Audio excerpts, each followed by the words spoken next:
All right. Hi, everyone. Welcome to our business texting webinar on SMS OptIn.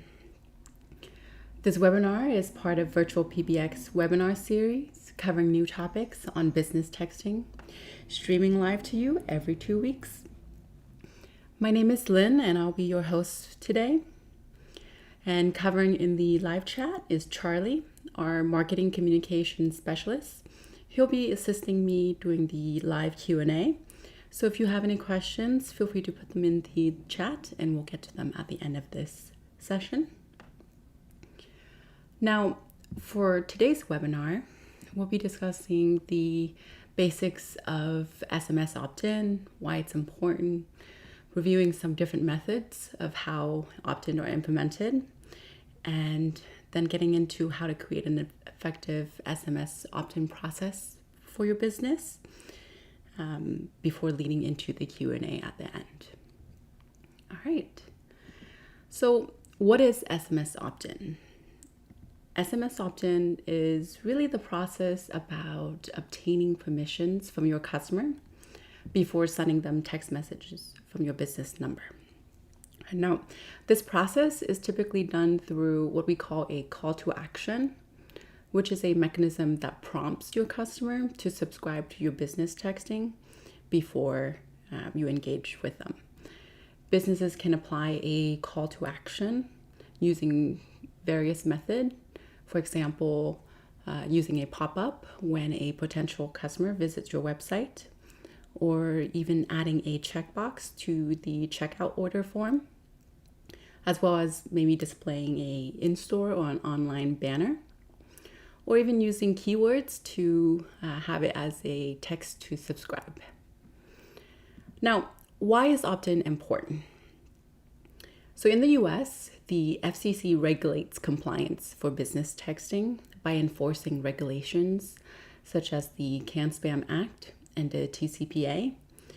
The CAN-SPAM Act is the set of rules for commercial engagement with consumers, which requires businesses to use clear and concise language in their messaging to consumers. They'll need to provide an easy way for those consumers to also unsubscribe or opt out from receiving future messaging. And those messaging can't be misleading. While the TCPA prohibit businesses from sending text messaging to consumers without their prior express consent. In order for your business to be compliant with the FCC regulations, business needs to obtain what we call express consent from the customer before sending them text messages.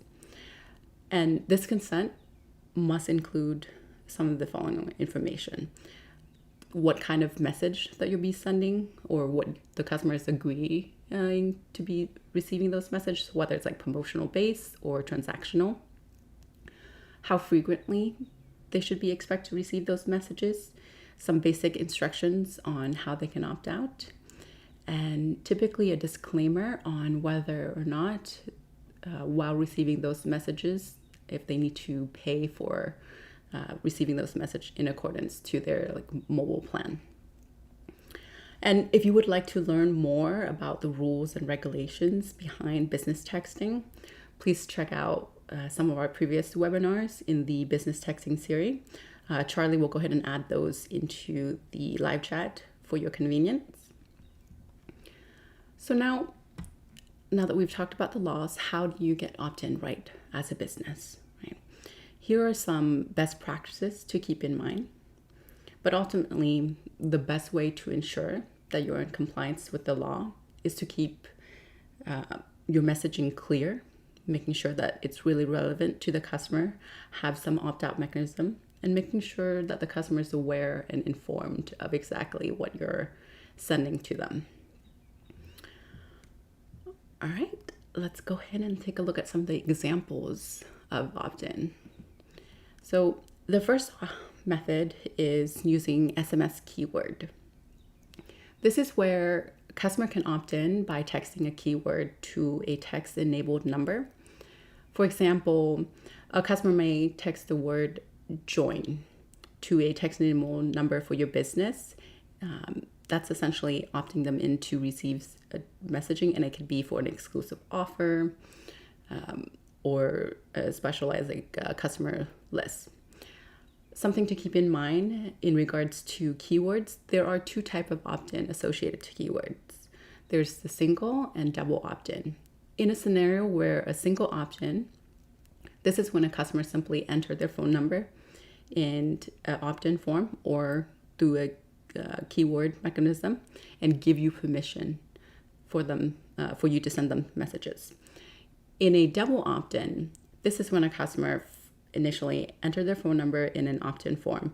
Then you send them a message where it contains a confirmation questions confirming that they do intend on signing up for your subscription services.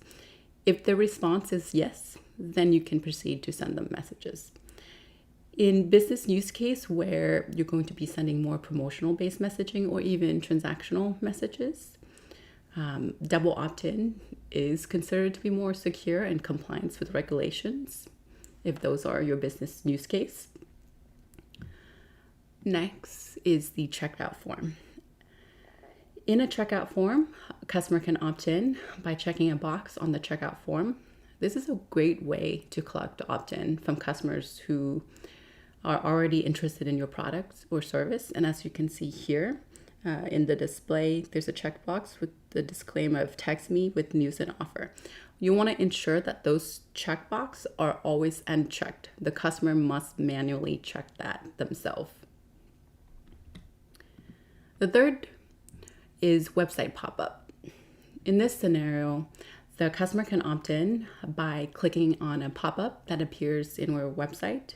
And it's a great way to collect opt-in this way, particularly for customers that are already browsing your website but haven't made up their mind to make a purchase or signed up for services yet. And the last method that we have is where the customer can opt in by scanning a QR code or clicking on a banner. This can be in person, so it's more of a physical item that you could share, or online. And it's a really great way for customers who are already exposed to your brand because they're either in person or already visiting your website.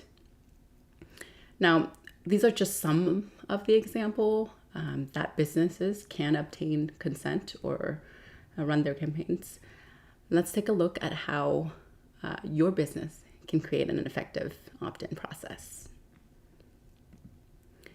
So here's some key things to keep in mind when creating an effective SMS opt-in process. You really want to personalize your opt-in message. Customers are more likely to opt in to a list if you personalize a message by incorporating their name or addressing them directly. So make it more personable. You want to use some strong call to action. Tell your customer what you want them to do and make those statements clear and easy to understand. You want to offer some kind of incentive. Offering incentives such as exclusive discount or early access to new products can really encourage customers to opt into exclusive list. Make it easy to opt out. Per the compliance law, you want to make sure that the customer can opt out if they decide that they no longer want to receive additional message. Those customers can change their mind, and you want to make sure that these details are easy for them to opt out, whether incorporating that opt-out message at the bottom line of your messaging campaign or including a opt-out link. Then you want to track your results. As you're implementing this process, you want to make sure of how effective is your opt-in process. And in order to do that, you want to make sure that the process you're implementing is effective or not, and then pivot from that point. Overall, there are some additional key points that you want to keep in mind, which really come back to the compliance and opt-in language. So in this section, you want to make sure that the express consent language should include the following components, really the three core area. A statement following the express language consent, which is requesting the customer to opt in to your messaging, a clear expectation for the subscriber. So that could potentially mean frequency of how often you would message them, and then the instructions on how to opt out. By following these tips, businesses can create an effective SMS process that will help you build customer relationships and potentially drive sales. All right, now that we've covered the basics of opt-in, let's get to the live Q&A. If you have any questions at this time, please put them into the live chat and Charlie will share them with me shortly.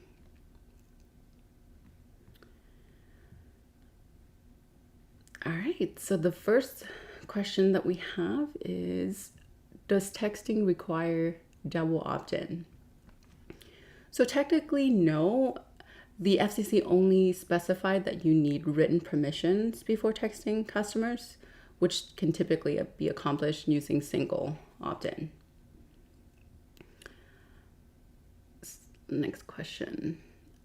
What language should I use for SMS opt-in? So in my previous slide, I kind of covered the 3 components that you need. You need to make sure that there's a clear statement asking the customer exactly what they need to do or have an understanding of how they're opting in, making sure that there's a expectation of how often they should be receiving the message, and then of course, clear opt-out instructions. Next question, how do you opt in a message? So this really depends on your use case, but in most instances, the easiest way and probably most effective and convenient for the customer would be using keywords. You could designate a keyword that customers can opt in, and that can be run in your on your form, through your website, in an email. But it really depends on your particular use case. Another question, what is my opt-in or call to action in the SMS registration form? So this question also is really depending on your business use case. When we're asking you what your opt-in or call to action message is, it's really all about, how do you plan on communication with your customer? If you already do communicate with them, do you have a mechanism in place to make sure that they've consented to receive messaging for you? Are they sending you message initially and then you replying? So it really depends on how you currently communicate with your customer. And if it's to your particular use case, we could of course discuss this further as well. And then another question. We use SMS only for direct one-to-one communication with existing customer, never for marketing. The process to talk about marketing opt-in, that's not applicable. How do we answer those questions? So if your use case is really conversational based, meaning that your customer are texting you one-on-one, and for this particular use case, you don't actually need full opt-in consent. It's implied because the customer is asking you a question. Now, if you use the fact that they have communicated with you and then sending them additional message that's unrelated to what they've asked you, then you would need consent. But aside from that, if it's just one-to-one, you do not need express consent. The consent itself is more implied. All right, it looks like that's all the questions that we have for today. I want to thank everyone for attending today's session. If you have any additional questions, please reach out to us using the information on the display currently. And as always, we'll be sending you the recording shortly, which will also include some helpful guides on how to implement your own opt-in process, as well as continuing your SMS journey. Thank you, everyone.